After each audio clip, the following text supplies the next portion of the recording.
নমস্কার, আমোদরিয়া নিউজে আপনাদের সকলকে জানাই স্বাগত। আমি মনীষা। এই মুহূর্তে হাজির হয়েছি কিছু গুরুত্বপূর্ণ খবরের সাথে। তদন্তের অছিলায় মহিলাকে ডেকে ধর্ষণ, পুলিশ অফিসারকে জেলে পাঠালো আদালত। তদন্তের অছিলায় এক মহিলাকে ডেকে পাঠিয়ে ধর্ষণের অভিযোগে ধৃত পুলিশ অফিসারকে জেলে পাঠালো আদালত। মঙ্গলবার জলপাইগুড়ির আদালত ওই আদেশ দিয়েছে। তবে অভিযুক্ত এসআই এর দাবি তিনি নির্দোষ।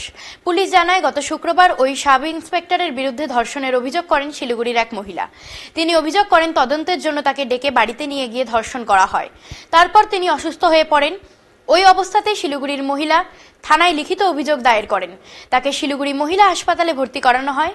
অভিযুক্ত পুলিশ অফিসারকে গ্রেফতার করে জলপাইগুড়ি আদালতে পাঠানো হয়। আসছি পরবর্তী খবরে। কলকাতায় হেলে পড়ল ফ্ল্যাট বাড়ি, আতঙ্ক। কলকাতায় এবার বাঘাযতীন কলোনি এলাকায় একটি ফ্ল্যাট বাড়ি হেলে পড়ল। মঙ্গলবার দুপুরে বাঘাযতীন অঞ্চলের বিদ্যাসাগর কলোনির ঘটনা। ওই বাড়ির নিচের দিকটা বিধ্বস্ত। পুলিশ জানায়, আবাসনে কোনো বাসিন্দাই থাকতেন না। বছর 10 আগে তৈরি হয়েছিল বহুতলটি। আগেই সেটি কিছুটা হেলে পড়েছিল।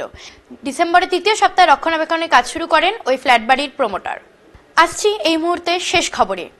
মিনি ভারত গঙ্গাসাগরে প্রায় 60 লক্ষ পুণ্যার্থী স্নান। পশ্চিমবঙ্গের গঙ্গাসাগর মিনি ভারত নামেই বিখ্যাত, কারণ প্রতি বছর ওই সময় বহু ভাষাভাষীর মিলনস্থল হয়ে ওঠে ওই জায়গা। মহাকুম্ভের জন্য অনেকে প্রয়াগরাজ মুখ হলেও গঙ্গাসাগরের ভিড় উপচে পড়ছে। প্রশাসনিক সূত্রের খবর, প্রায় 60 লক্ষ ভক্তের সমাগম হয়েছে।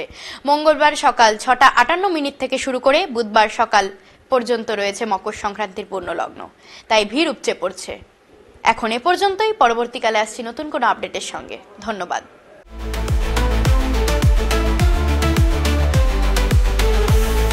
Amudoria News, Voice of the Marginal.